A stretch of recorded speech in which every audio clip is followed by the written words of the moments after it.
الحمد لله نحمده ونستعينه ونستغفره ونؤمن به ونتوكل عليه ونعوذ بالله من شرور أنفسنا ومن سيئات أعمالنا. أما بعد فأعوذ بالله من الشيطان الرجيم. إن في ذلك لذكرى لمن كان له قلب. صدق الله العظيم. رب اشرح لي صدري ويسر لي أمري واحلل عقدة من لساني يفقه قولي. میرے انتہائی معزز مکرم سامعین، شعبان المعظم کا مہینہ ہے اور اس کی عظمت و شرافت کی وجہ جناب رسول اللہ صلی اللہ علیہ وسلم کے اپنے اعمال ہیں۔ رسول اللہ صلی اللہ علیہ وسلم رمضان المبارک کے علاوہ اس ماہ میں سب سے زیادہ روزے رکھتے اور رمضان المبارک کی تیاری فرماتے ہیں۔ شعبان المعظم جس طرح سے داخل ہوا، یکم تاریخ ہوئی، اسی طرح سے اپنی انتہا کو پہنچ جائے گا۔ جس طرح سے ہم پیدا ہوئے، ہم نے اپنی زندگی کا ایک عرصہ گزار لیا، اسی طرح سے ہم انتہا کو موت تک پہنچ جائیں گے۔ جس طرح سے کسی سال کی ابتدا ہوتی ہے پھر اس کی انتہا ہو جاتی ہے، اسی طرح اس دنیا کے اندر جو بھی چیز ہے اس کی ایک ابتدا ہے، پھر آخر اس کی انتہا ہونی ہے۔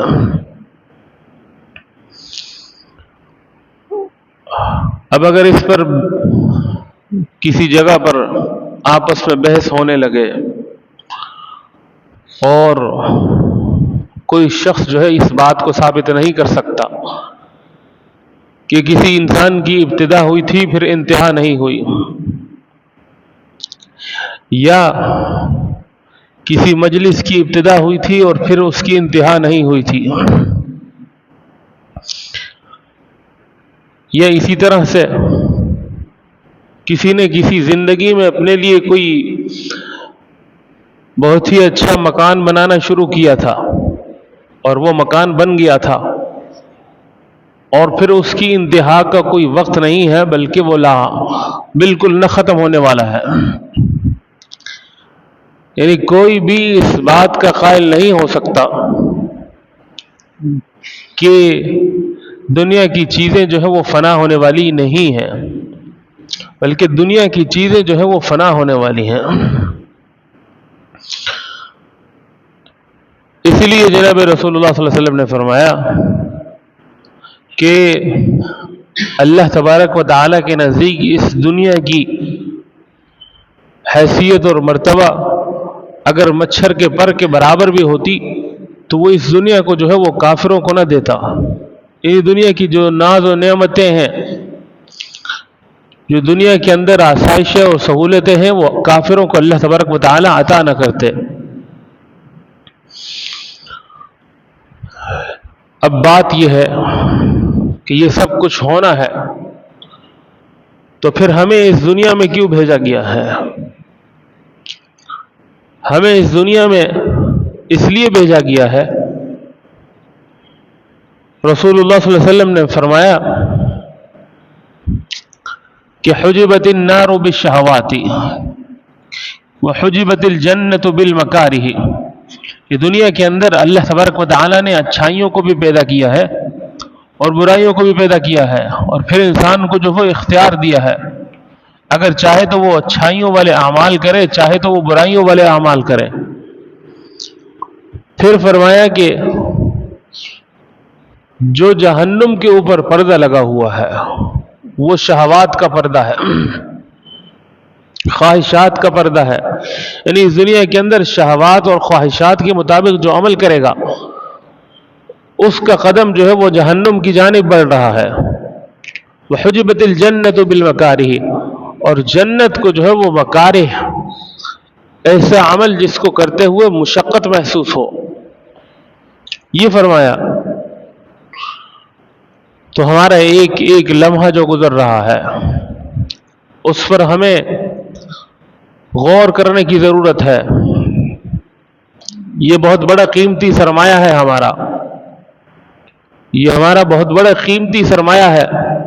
انسان کو اللہ تبارک و تعالیٰ نے عقل و شعور عطا کیا ہے، عقل و شعور کے مطابق جو ہے وہ خود سوچے، غور کرے، فکر کرے،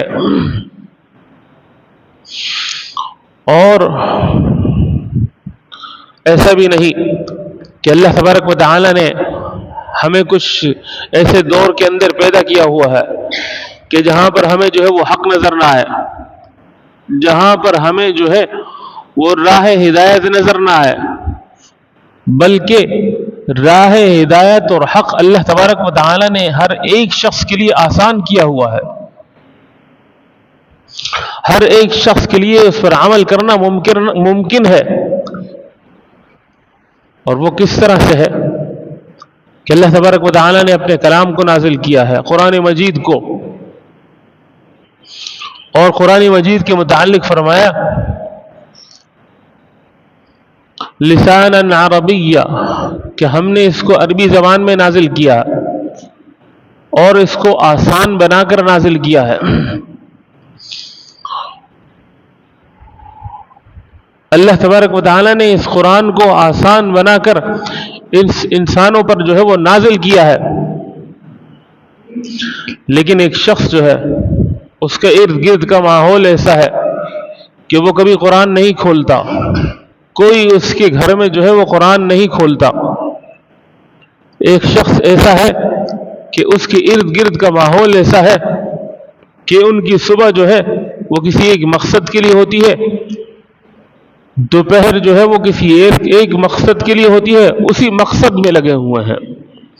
اور پھر شام بھی اسی مقصد میں لگ جاتی ہے، پھر رات بھی اسی طرح سے گزر جاتی ہے۔ 24 گھنٹے میں جس نے پیدا کیا ہے اس پیدا کرنے والے کے پیغام کے متعلق جو ہے وہ ایک لمحہ بھی نہیں ہے، ایک لمحہ بھی نہیں ہے اس کے لیے۔ تو ایسے شخص کے لیے راہ ہدایت کے طرف منتقل ہونا یہ بہت مشکل ہے، بہت مشکل ہے۔ اور اللہ تبارک و تعالیٰ نے جو لوگ اللہ تبارک و تعالیٰ سے ایمان اس شخص کو عطا کرتے ہیں، بہت عجیب طریقے سے ایک بات کو سمجھایا گیا ہے کہ اللہ تبارک و تعالیٰ دنیا اور دنیا کا مال جو ہے وہ اس کو بھی عطا کرتے ہیں جو مانگتا ہے یا نہیں مانگتا، جو مانگے یہ نہ مانگے،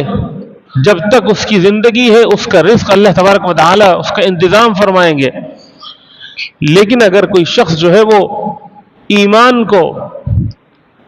اللہ تبارک و تعالیٰ کے احکامات والی زندگی کو نہیں مانگتا، نہیں اسی طرف توجہ دیتا ہے، تو ایسے شخص کو جو ہے اللہ تبارک و تعالیٰ نہ ایمان عطا کریں گے نہ ہی ہدایت والی زندگی دیں گے۔ یعنی جس کے لیے ہم زیادہ محنت اور کوشش کر رہے ہیں اس کے متعلق تو یہ ہے کہ وہ خود بخود ہمارے پاس آ جانا ہے، دنیا کا مال، دنیا کی آسائشیں اور سہولتیں، لیکن ایمان جو ہے وہ بغیر مانگے، بن مانگے جو ہے وہ اللہ تبارک و تعالیٰ نہیں عطا کرتا ہے، بن مانگے۔ بلکہ اللہ تبارک و تعالیٰ تو یہ چاہتے ہیں، قرآن کریم میں اللہ تبارک و تعالیٰ یہ فرماتے ہیں کہ میں اس کو اپنا قرب عطا کرتا ہوں جو میری طرف ایناب کرتا ہے، جو مجھ سے لو لگاتا ہے، جو مجھ سے محبت کا اظہار کرتا ہے، جو مجھے صبح اور شام یاد کرتا ہے، جو مجھے محبوب کی طرح ہر لمحے اپنے ذہن پر، اپنی عقل پر جو ہے وہ سوار کرتا ہے۔ ظاہر سی بات ہے کہ ایک شخص کو اللہ تبارک و تعالی نے زندگی دی ہے اور پھر اگر اس کے اوپر کوئی مشکل آ جاتی ہے، اس مشکل کے اندر دنیا کی جتنی بھی قوتیں اور طاقتیں ہیں، جتنی بھی اس کے پاس اسباب ہیں، ذرائع ہیں، وہ ان کو استعمال کرتا ہے کہ میں اس مشکل سے نکل جاؤں،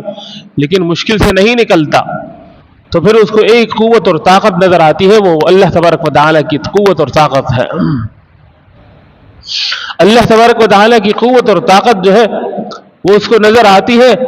اور پھر اللہ تبارک و تعالیٰ انسان کے لیے یہ مواقع ہوتے ہیں۔ اللہ تبارک و تعالیٰ ان مواقع کے ذریعے سے اپنی قدرت کو دکھاتے ہیں۔ اللہ تبارک و تعالیٰ ان مواقع کے ذریعے سے اپنی شان دکھاتے ہیں اور اپنی طرف متوجہ کرتے ہیں کہ یہ بندہ میری طرف متوجہ ہوتا ہے یا نہیں ہے، یہ بندہ اس مشکل کے اندر جو ہے وہ میری قدرت کو مانتا ہے یا نہیں مانتا۔ اور پھر ان مواقع پر اگر وہ شخص اللہ تبارک و تعالیٰ کے ساتھ خلوص کے ساتھ بڑھتا ہے، اس کی ابتدا اور انتہا کو مانتا ہے کہ اس نے مجھے ابتدا دی ہے اور انتہا بھی وہی دے گا، پھر اللہ تبارک و تعالیٰ کا ساتھ ایسا ہوتا ہے کہ دنیا کے بڑے بڑے طوفان جو ہے وہ اس کا بال بھی بیکا نہیں کر سکتے، دنیا کی بڑی بڑی طاقتیں جو ہے وہ اس کو اپنی جگہ سے ہلا بھی نہیں سکتی۔ تو یہ شعبان المعظم کا مہینہ ہے، اس شعبان المعظم کے مہینے میں ہمیں ضرورت اس بات کی ہے کہ جس نے پیدا کیا ہے ہم اس کی قوت اور طاقت پر غور کریں۔ جس نے ہمیں زندگی دی ہے، وہ زندگی جو ہے وہ مسلسل برف کی طرح پگھل رہی ہے۔ شعبان المعظم کے مہینے میں ہم رمضان المبارک کا استقبال کریں، اور رمضان المبارک کا استقبال کس طرح سے کریں کہ اپنی زندگی میں قرآن کریم کو اور قرآن کریم کے حکموں کو لانے کی کوشش کریں۔ اور قرآن کریم میں اللہ تبارک و تعالیٰ نے جا بجا جو ہے وہ نماز کا حکم فرمایا ہے۔ نماز سے ہم اپنی ابتدا کریں کہ اللہ کا حکم جو ہے وہ دن میں 5 مرتبہ ہماری طرف متوجہ ہے، اور اللہ تبارک و تعالیٰ کا یہ حکم جو ہے وہ کسی صورت معاف نہیں ہے۔ تو یہ ہم اپنی زندگی میں اگر یہ تبدیلی لائیں گے تو یہ استقبال رمضان کہلائے گا۔ ہم اپنی زندگی میں اگر یہ تبدیلی لائیں گے کہ ہم قرآن کریم کو سمجھنے کی کوشش کریں، یہ استقبال رمضان کہلائے گا۔ استقبال رمضان کے لیے کوئی پھول پتیاں نشاور نہیں کرنی، بلکہ اپنے دل کو اللہ تبارک و تعالیٰ کی طرف متوجہ کرنا ہے، اپنے دل سے اللہ تبارک و تعالیٰ کو یاد کرنا ہے، اپنے دل سے اخلاص سے اللہ تبارک و تعالیٰ سے ہدایت مانگنی ہے، اور پھر رمضان المبارک میں اللہ تبارک و تعالیٰ کا جو نور اترتا ہے، اللہ تبارک و تعالیٰ کی جو برکات اس رمضان میں جو نازل ہوتی ہیں۔ ورنہ اگر ہمیں یہ طلب اور تڑپ نہیں ہوگی تو رمضان جو ہے وہ ایسے لوگ بھی ہیں کہ جن کے متعلق جن کا عمل جو ہے وہ یہ ہوتا ہے کہ گویا ان کی زندگیوں میں کوئی جو ہے وہ رمضان المبارک کے جو انوارات ہیں، وہ برکات ہیں، نظر نہیں آتے۔ وہ جس طرح سے عام دنوں میں کھانا پینا کرتے ہیں، وہ جس طرح سے عام دنوں میں گھر سے باہر نکلتے ہیں، اسی طرح سے جو ہے ان کا پورا رمضان بھی گزر جاتا ہے، اسی طرح سے۔ اور ایسے لوگ جو ہے وہ رمضان المبارک کی برکات سے، انوارات سے، اللہ تبارک و تعالیٰ کی طرف سے جو انعامات کی بارش ہو رہی ہے اس سے محروم ہوتے ہیں۔ دعا ہے کہ اللہ تبارک و تعالیٰ ہمیں عمل کی توفیق نصیب فرمائے۔ وآخر دعوانا الحمدللہ رب العالمین۔